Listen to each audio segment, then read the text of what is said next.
Good morning, good afternoon, and good evening to everyone, wherever you are in the world. This is Reverend Rolando Gomez Camon, or Apo at Managama, and Reverend Alvinus Ketisentin or Lakay Magpaya Ama.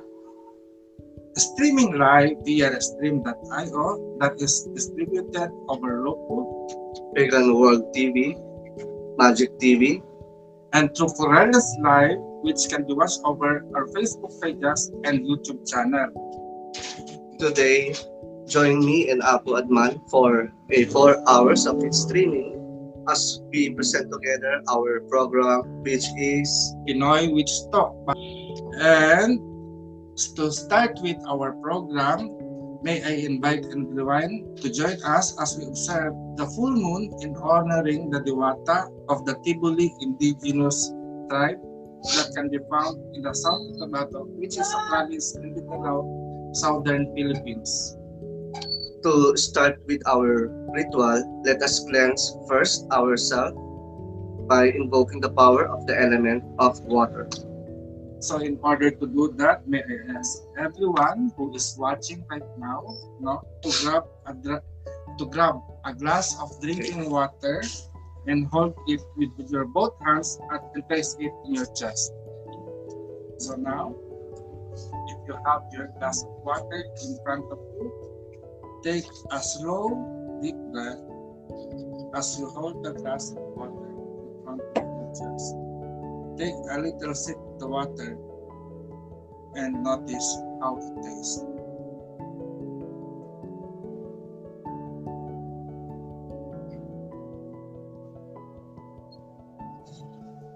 Continue to breathe.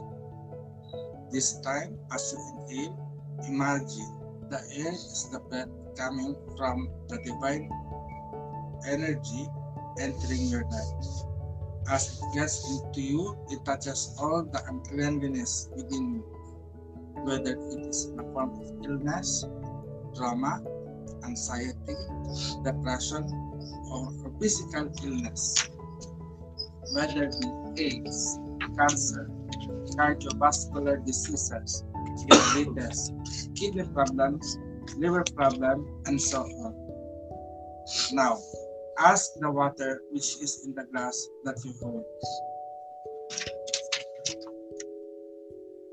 By the power of the element of water, fellow creature of the divine, I ask you to cleanse us from all of our uncleanliness and flush away all the unwanted energies that dwells within us. By the power of the great divine, this is our will, and it is so. Mayari na. Mayari na.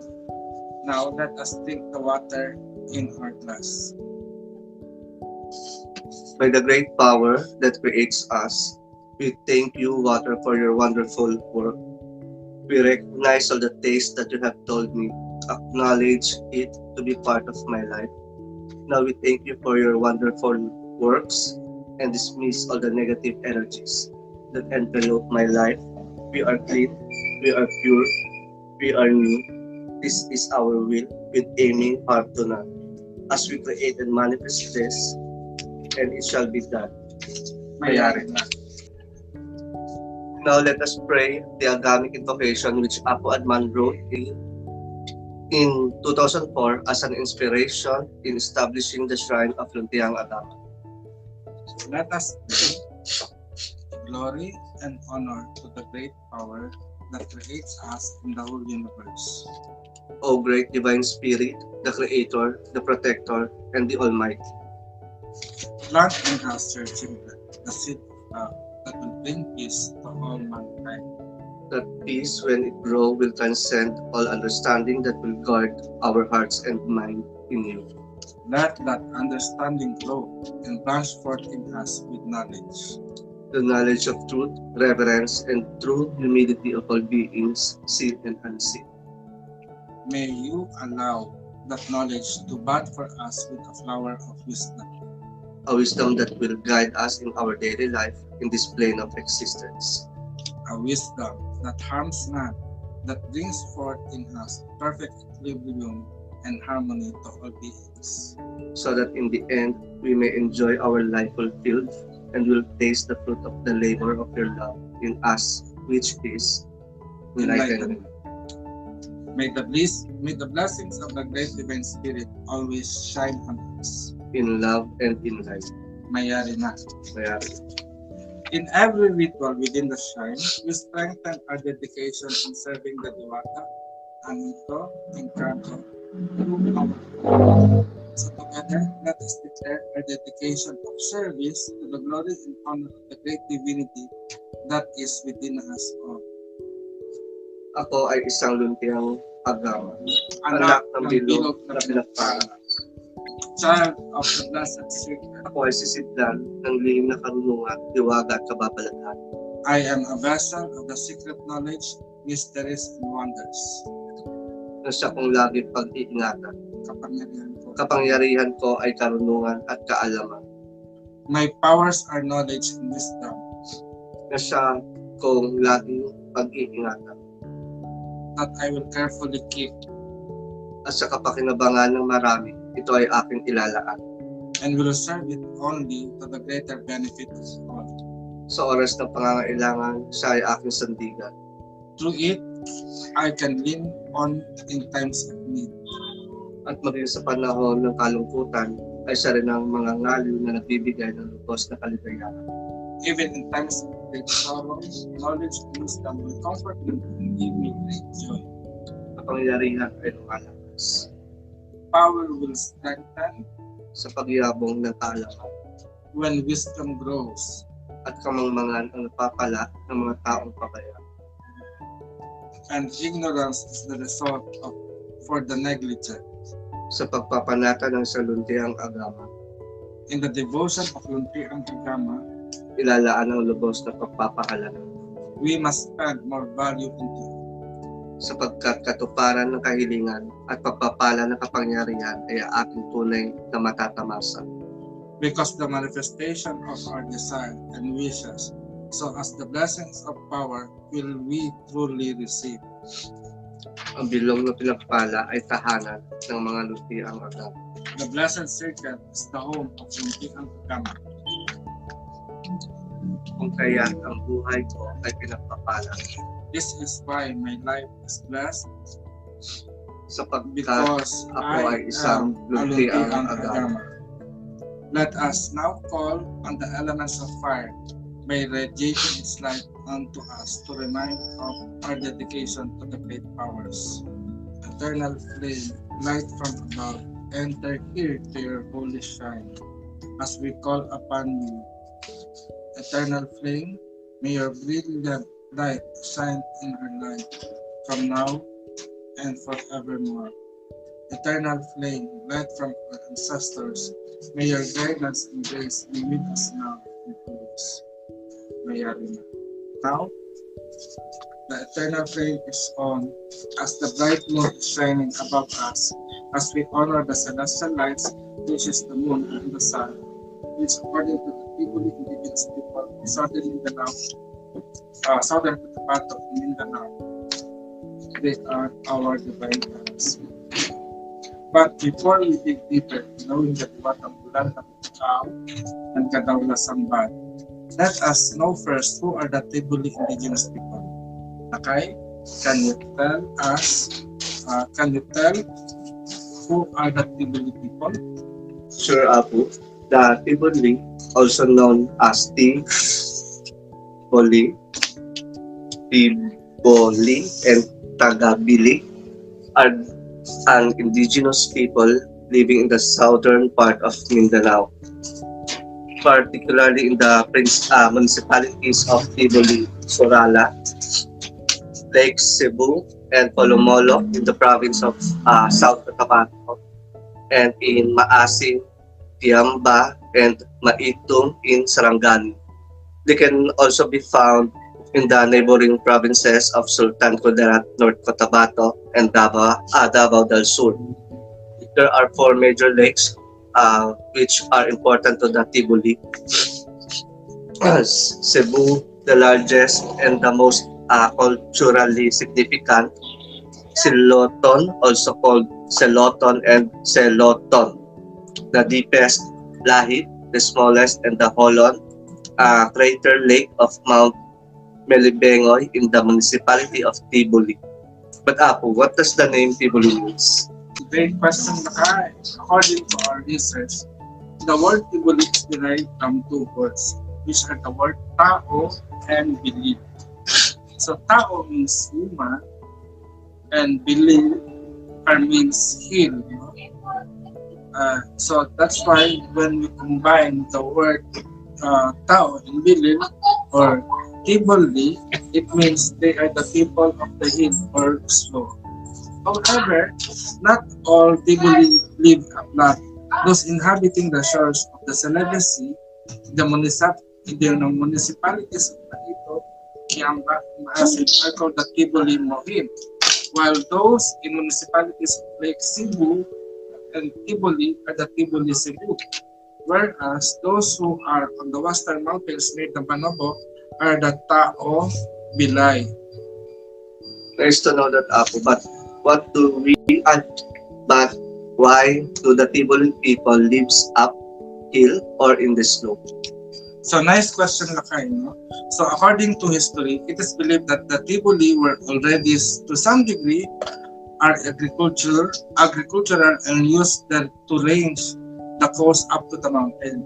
And with the arrival of the later group, they were pushed to the upland during the advent of Islam. So during the 14th century, it is mentioned that the Tiboli and their Ubu Manubo and Bila neighbor resisted the aggressive proselyting of a succession of Muslim warrior chiefs, which is the best known being Sharif Muhammad Kabungsuan from Johore in the present Malaysia, who established the Sultanate of Mindanao during the 19th and early 19th century. Okay, so does that mean that the Tiboli has already religion even before Islam, as they claim that Islam were the first religion of the Filipino people? Yes, Lakay. No? So this proved that Islam is not the first religion of our ancestors. I want to use this opportunity, Lakay, to explain why Anituhan is not considered as a religion nor placed as an option for a religion in some government forms, such as applying for police clearance and clearance or even passport. No, the reason for this is because religion is organized and is being led by a nominated leader, whereas in Anituhan or Anise, it is a personal path which could be shared into a tribal ways, such as of our indigenous people, like the Tboli people. So, what is the religion of the Tiboli people? Oh, that's nice, no? According to the Tboli people, they believe that all things has a spirit. This is why in everything they do, they are very careful not to offend them, but instead, they give offering to this spirit in order to gain their grace, as well as their blessings. So so the supreme deity of the Tboli people are a couple, which is considered as a divine couple. And they are Kadaula Sambat, which is the sun, and Bulan Namugaw, which is the moon. So according to their story, they have 7 children. No? And their children are composed of male and female, which married to each other. So the first one, the eldest one, is named Kumulkul, which has given a cohort or companion of fire, also with a sword and a shield. And Kumulkul is married to her sister named Boy Kahil. No, according to the Tboli tribe, the title boy is the highest form of honorarium or honorary title that is given to a woman. So it is equivalent to the word bae or woman. No? The second son of Kadaula Sambat is named Sepedat. No? So, and married to the second daughter named Bong Libun.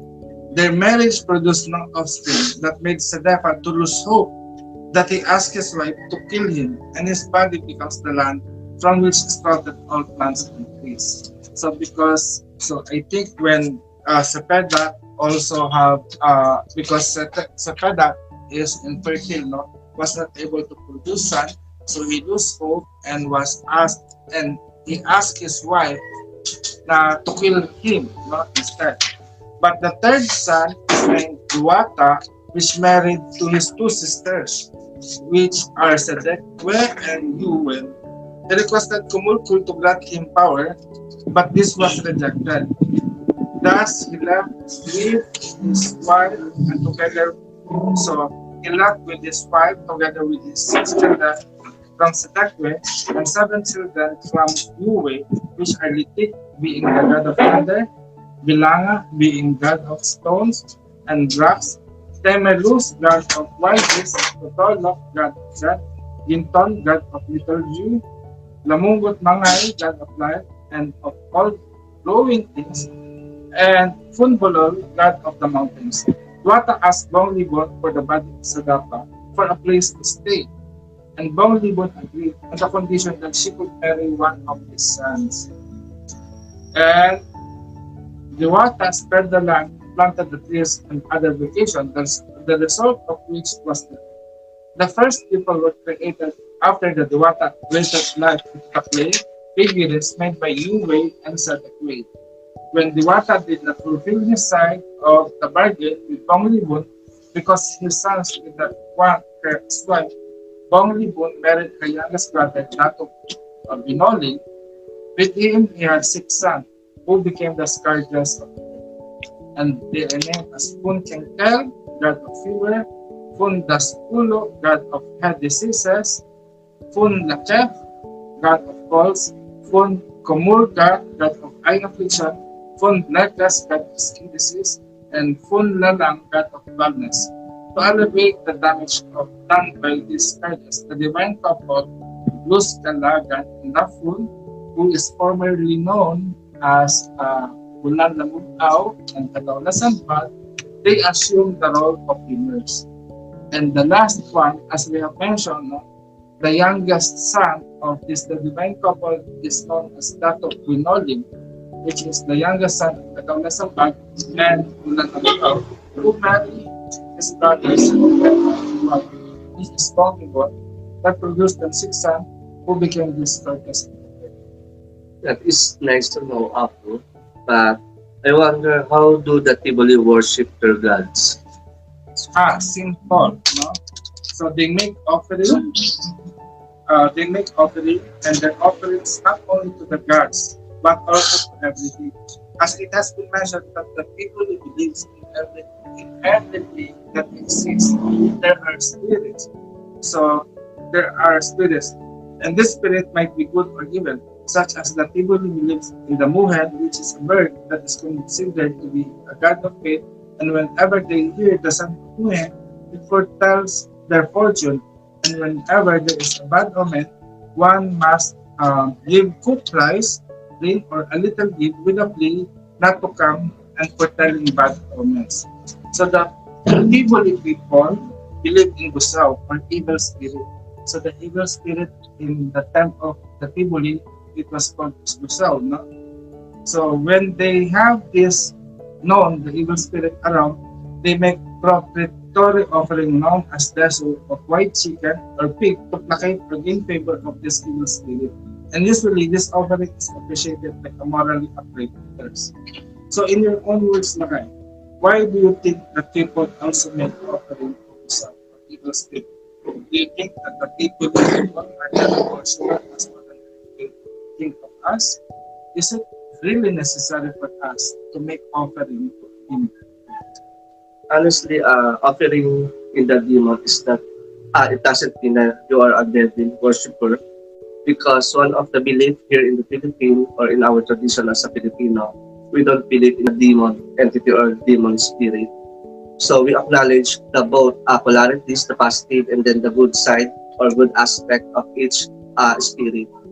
And then most of the time, our ancestors also, they don't offer only for the good spirit, but also to the negative one, because they believe that some of the blockages, especially the sickness and the issues or the problem that they must be encountered in the family, most of that is the negative spirit is also involved. So one of the technique there is they also give some specific offering to that spirit. It's like the battle of the two wolves na if you feed the negative or the bad wolf, they turn into a positive one. And then if you don't feed the positive one, so they turn into a bad wolf. So it's like that. So for me, it's like ano eh, parang if you want to transform the negative energies, you need to send positive or the loving energies so that they can transform it. And then the desire of uh, wanting some or giving some specific uh, offering is a form of a positive energies. Yun. So there's a big possibility that you can transform the negative spirit into positive one if you are willingly na you want to offer this kind of specific ano, offering like food, flowers, incense, like Thank you, Lakay, no? So that is the very importance of giving or making an offering, especially us here in the Philippines. We believe that illness is brought by the evil spirit or the Busaw. So when we sleep and when our soul get lost during sleep time in the dream world, and sometimes when we wake up, we get sick. And our folk healers believe that our soul has been snatched by this evil spirit. And and most common remedy, is to give an offering under live chicken, pigs, or animals through blood sacrifices. But here, at this point in modern age, the simple offering that we could give, also benefit our soul. Not only our soul, but also our health, because we believe, especially here in Agama, as a church of healing, we believe that we would not separate our body from our soul.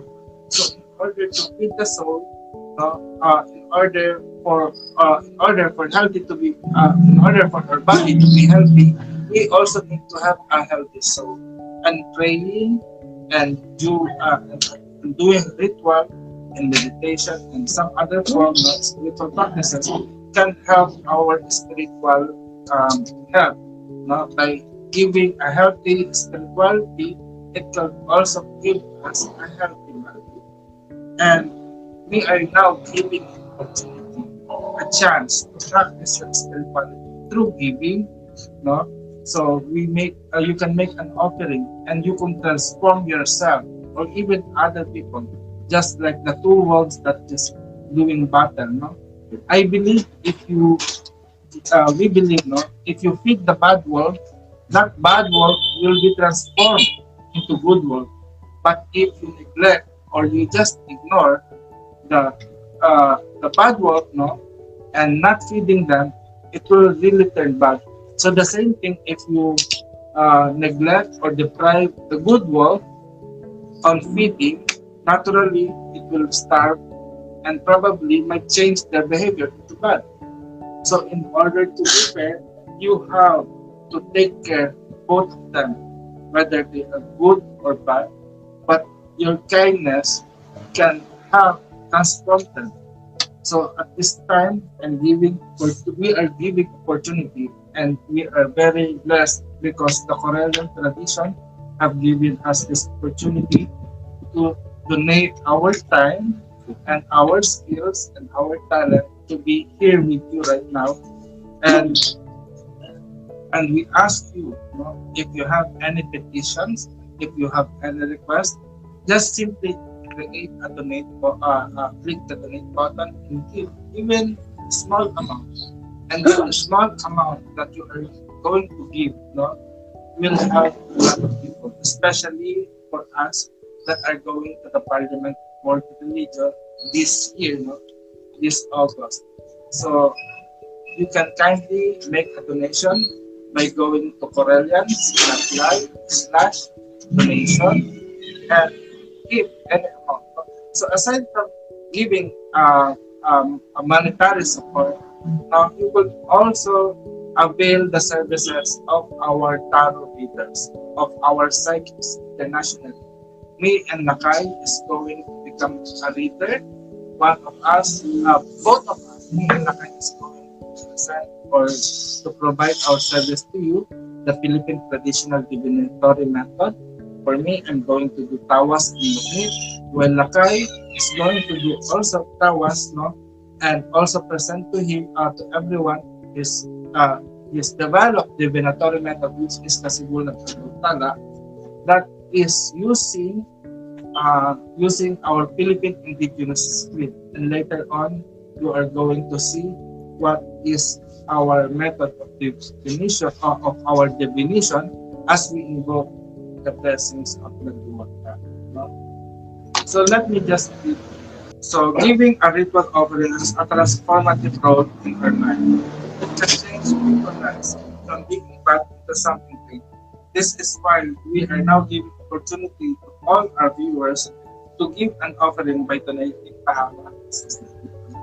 So by donating to our Teleton, you can make donation by going to corellians.live/donate, which is, I don't think that is flashing up. But here, no, if you can see, there is this one. Another 50 hours magic in community is donate at corellians.live. Book a psychic reader at corellians.live readers. No? So, me and Lakay are available to provide you Filipino traditional divination method, which you can see later as we invoke the blessings of the Duwaka. Now, let us invoke the blessings of the Daulas Amban. Lakay, according to Sibulat ng Lautala, what does the Diwatang Kadaulas Amban brings to us? So, through the Sibulan at Lautala Mystic Oracle, so based on the reading, so I already written or write it down so that I can continuously deliver the messages. So, Kadaw na Sambad, the Diwatang Kadaw na Sambad, this energy is more on giving the balance and polarity. So it means we need to acknowledge the two polarities, the good and evil, the bad, the positive and then the negative energies, the male and female, sa light and dark. So it means that if we once acknowledge the two polarities, we are the representator or we are the mediator of these two polarities. So it means we need to maintain the balance of those polarities. And one of the messages and the gift that Kadaw na Sambad give to each follower is the movement and go with the flow.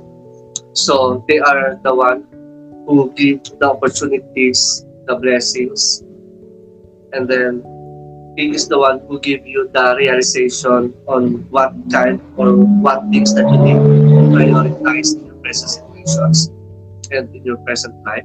Kadaw na Sambad also help us to be progressive, or sometimes they also help us to cut the negative or the unhealthy situations in our life. The Diwatang Kadaw la Sambad also give us the choices. So it's more on connected to the free will. Now, what do you want to choose, and you need to be strong, or you need to be wise on picking a choices or making some choices. Diwatang Kadaw la Sambad also give us justice and measurement. So it's more on if you do good or positive things, so it's automatically the Diwata gives you the correspondences, blessings on that good deeds. And then he also give us justice. So it means if someone is doing not good in your situations, or let's say, or for example, if someone treat you bad, so based on the Diwata, so you don't need to put your 100% on revenge, because there's a natural law that it's automatically you will get your justice, or they will parang ano yung mapaparusahan. Punish. They will be punished by the Diwata itself. And then the Diwata also give us uh, second chances. So it means that if we decided or make a decision that we thought that it's good for us, but suddenly or after a year, parang we regret it. So the Diwata itself, they offer us a new chapter, a new opportunity to uh, ano ba yung, ano yung maitama?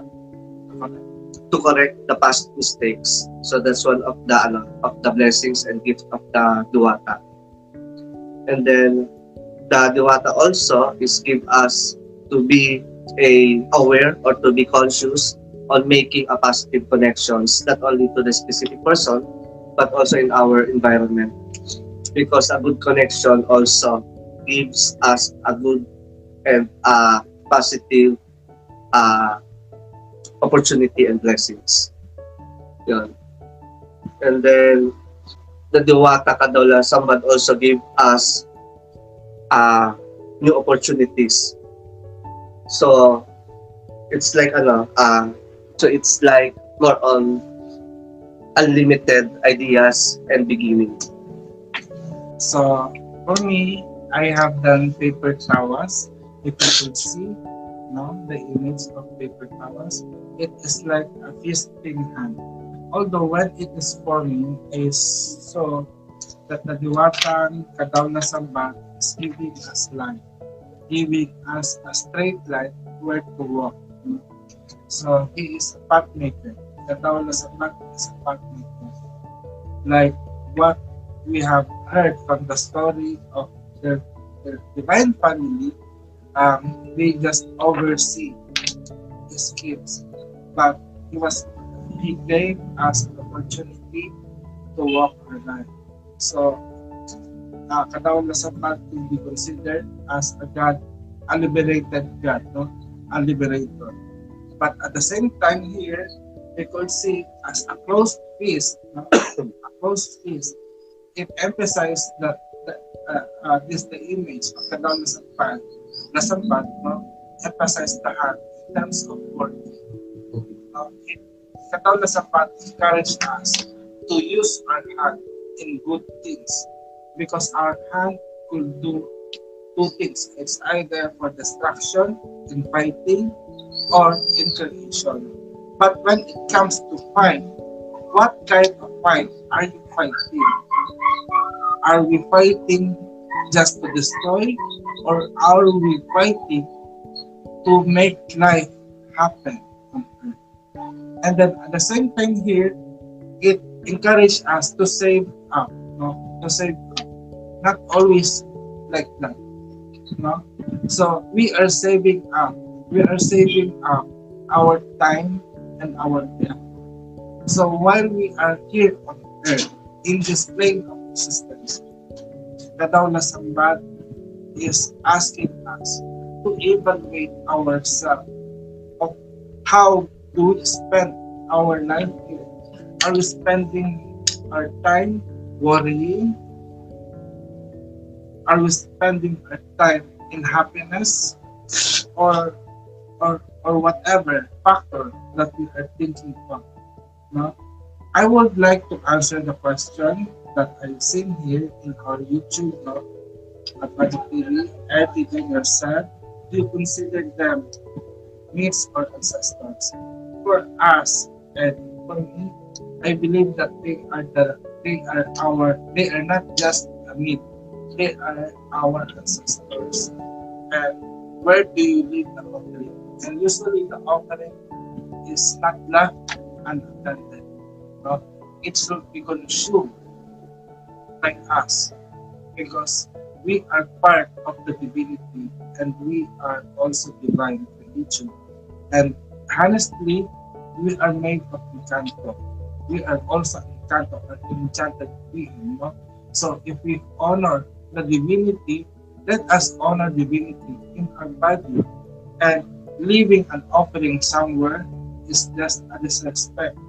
to the divine energies that we make. For example, diba, when you do a ritual sacrifices of chicken and and and pig or animals, they are also divine. You know, it is intended for us to consume, not just the lack of sacrifice. You know? So going back, you know, divine Kadaula Sampat encourage us to know our rights, our responsibilities, duties and responsibilities, and stand for it.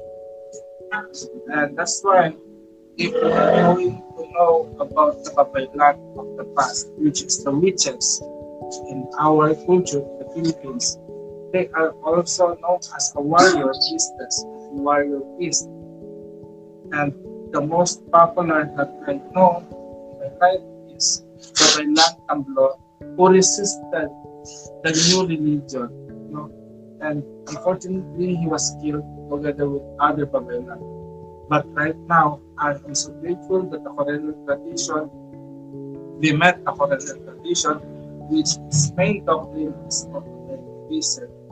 Though we understand and we acknowledge Corellian tradition is established in America, but through the Corellian tradition and the guidance of Corellian tradition, it encouraged us to dig deeper on our culture and tradition. And we have gladly found the ways of our ancestors through the belief of the Diwata, Anito, and the Ikan. And this is the reason why we also established the Programa to be a venue, to be a channel of these blessings through the research we have done. And we like now to invoke, because we already have invoked the message of the Daula Sambal, we are now going to invoke the wisdom and the blessings to land Lamutang, the wife of the Daula Sambal. But now let us, Lakay, are you ready to channel the message of Bulan Lamutang? Okay. So for the Duwatang Bulan, the Mubuaw, it's almost the same of the Kadaula Sambat, but the Bulan the Mubuaw, she's focusing on the person itself. So it's more on uh, the hidden and then the innate abilities and skills of each individual. So the Diwatang Bulan Lamuguaw, it's more on to know yourself more or to master yourself. Because sometimes we have encounter or sometimes we experience of lacking of self-confidence, so we don't trust ourselves. So the Diwatang Bulan Lamuguaw, he is the one who assists us to develop our true self, our innate abilities and skills. And then he also the one who helped us to unleash all of that innate abilities. And then Bulan Lamuguaw also give us uh, informations or knowledge on how to protect ourselves. So it's more on parang si that Diwata Bulan is teaching us on making some backup plans so that we cannot we can be flexible enough so that if we fail, so at least we can get another chance automatically. So unlike to the first Diwata na he is teaching us to wait, but the Bulan Lamuguaw, he is teaching us to be parang to be independent. And Bulan Lamuguaw also teach us or inform us that we are, or all of us is it's per individual, that we are abundant. So it means that we need to look in our inner self what type or what kinds of abundance that we have. So if that is more on spiritual, so we can use that spiritual abundance thing to manifest into the physical wealth or abundance. So it's like that. Because sometimes we as a normal person, sometimes there's a lot of information that we don't know to ourselves. So that's why we need some of the readers or some of the psychic to confirm if we have that kinds of attitude or attributes. So sometimes it's more on confirmation. But the Duwata Bulan Lamuguao, he is the best, it's like confirmatory, tama ba yung verbs, na he or she is giving you clear signs and messages for confirmation. And then Bulan Lamuguao is also connected or cleansing and healing. So if you are suffering some specific illnesses, so call the Bulan Lamuguao. She can assist us. Actually, when I channeled Bulan Lamukhaw, I saw a butterfly. And this shape have progressed, to form a new one. But at the same time, first is transformation, and the butterfly asks us to keep on transforming herself. It reminds us from our bad life, we become better. And it shows me also again, there was a person that is moving and tells me our constant movement and action will lead us to the transformation. And the goddess, Bulan Lamukhaw, have reminded me of where we came from. And the goddess is also telling you to remember where you are right now. Remember where you came from and look at the things that you are doing right now. The goddess is transforming us and help us to bring out our best within us. So don't stop moving. Keep on moving, doing what we want to do, and we will achieve the best things in life. And remember, each moment of our life is an opportunity for us to change. But what kind of change are we bringing? So I hope that this ritual that we have done will touch you and help other people to change as well. So your donation will really help in bringing or changing the life of the people. So next is So before we end our ritual, so say you. So before we end our ritual, I have to mention that last Friday, actually, have you seen the lunar eclipse? Because here last Friday in the Philippine time, Bakunawa, the ancient dragon, have crossed over our sky and partially covered our moon, causing an eclipse. And through that, Bakunawa have left us this message for everyone. So Bakunawa is an ancient dragon in the Philippines. And we consider also the Bakunawa as a god. But some people will see the Bakunawa as an evil god. But at this time, let us hear the message of Bakunawa for everyone. So whenever there is an eclipse, either of the sun or the moon, it is the Bakunawa is coming unto us, telling this message. Brothers and sisters, men and women, young and old, we who come from different differences, forms of being, fact, race, ethnicity, nationality, and religion, are all different manifestations of the one divine faith. All are placed into this holy cradle of creation, which is a planet that we call as Mother Earth. Let us be immune first to ourselves and then to one another with understanding and mercy, for none will exist and begin.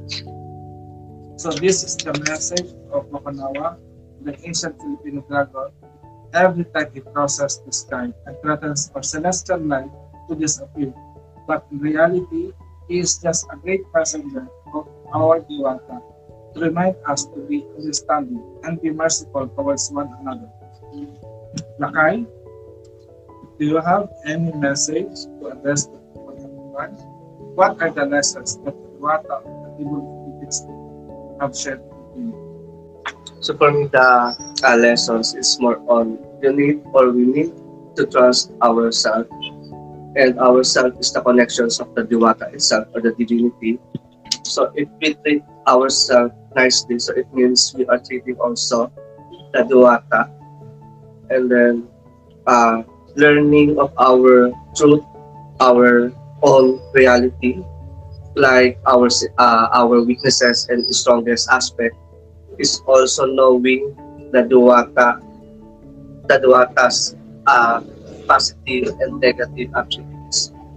And then one of the uh, lessons that I've also learned that you don't need to pick which side, but maintain that you are in the center and maintain the balance of the positive and of the negative, ano, of the negative energies or situations, because it's like the negative will not exist without the opposite energy vibration. So the two polarities is very important, but we need to maintain the balance of it so that it can result a good result or a good outcome.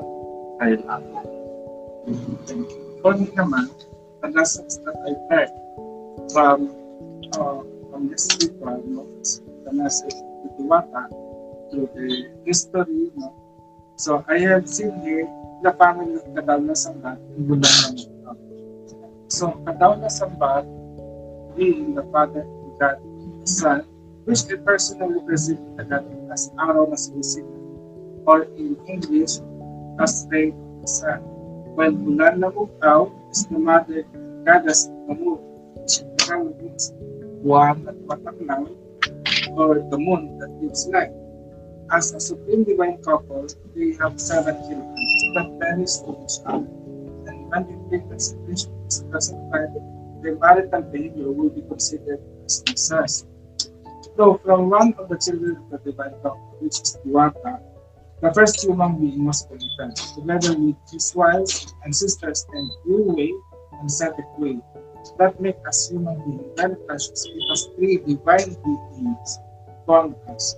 Prior to our creation, our planet is sacred too, as it is the body of Sagrada, which is the second son of the Namasambat and Bulan ng Mugtaw. Through the short life of the Watang Sagrada, the divine spirit of God Osiris, who is known as a god of agriculture and also god of death. So going back to the body of Sagrada, again the land, but the Diwata is God that blew out the planted tree that become a planet Earth right now. And each of the children and grandchildren of the divine couple, Katama Sambat and Bulan na Mugtaw, which later on was named as Luz Kalagan and Laklo, where we go for healing. Through the spiritual belief of the Tboli Indigenous people, it makes me to firmly believe that our early ancestors were animals, as they believed in all things that exist and has spirit, and through prayer magic can be made. So with all of this, let us give thanks to the divine parents and share goodness as our Luwalhati at parangal sa dakilang kapangyarihan na lumikha sa atin at sa buong salsimukuban.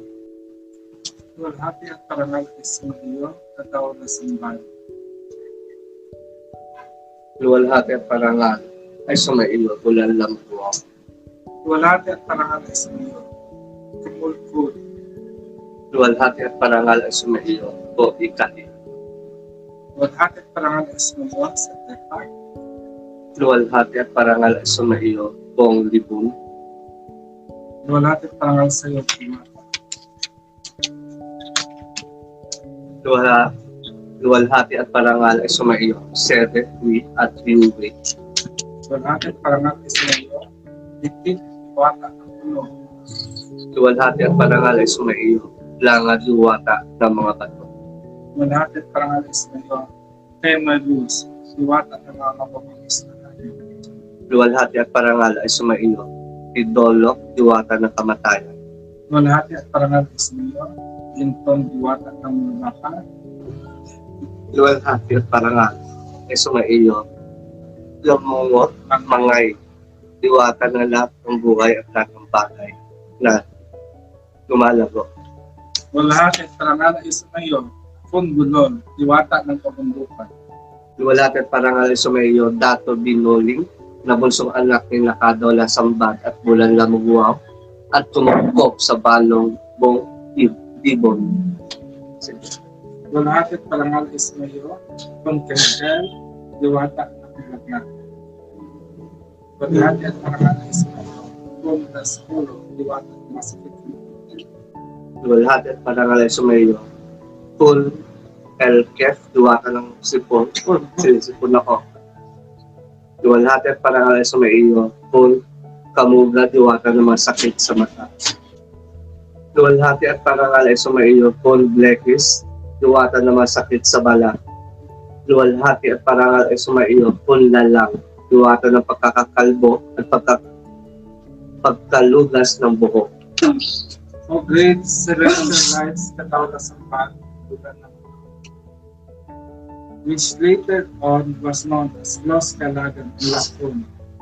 You come to us as our great healer. We call upon your holy name and ask for healing. We ask you to heal all our illness. Heal the illness of our body. Heal the illness of our mind. Heal the illness of our soul. Heal the illness of our society. Heal the illness of our community. And heal the illness of our country. At this point, we also ask for healing of our brother man, that is San Diego or you send your healing to brother man. As well. Mga dakilang diwata ay katod na nito ako ay ipatulan. Igawad ang katuparan na ang kahit. Mula sa kailaliman kay babawang kay taasan mula sa direksyon ng nilalagay sila ang kalulan. Aking sinasama ang mga dakilang engkanto na taglay ang bawat elemento na aking kailangan. Engkanto ng tubig, engkanto ng lupa, engkanto ng apoy, engkanto ng hangin, igawad ang katuparan na ang kahit. Sa bawat pagkakot, bawat samahan ng kapatid, igawad ang katuparan, igawad ang kagaling. Bigyan ng aming panawagan. Ako ang nagbayan. Matilabay na ng tiyamagan. May your great healing power reach all the people who are watching this, who exist beyond time and space. Whether they are watching it now, or have browsed and watch it in the future. Whether they are watching from all continents in the world, whether in east, south, west, and north. May all creatures benefit from your wondrous healing touch. We thank you for all the lessons you have imparted to us, for the healing touch, and for the full blessings that we have received. May you always be near us and hear our prayers when we fall. For we will be forever your servants, bringing back the glory of God. Very part for now. Until we marry it again, Mayari na magbayan. pag-asat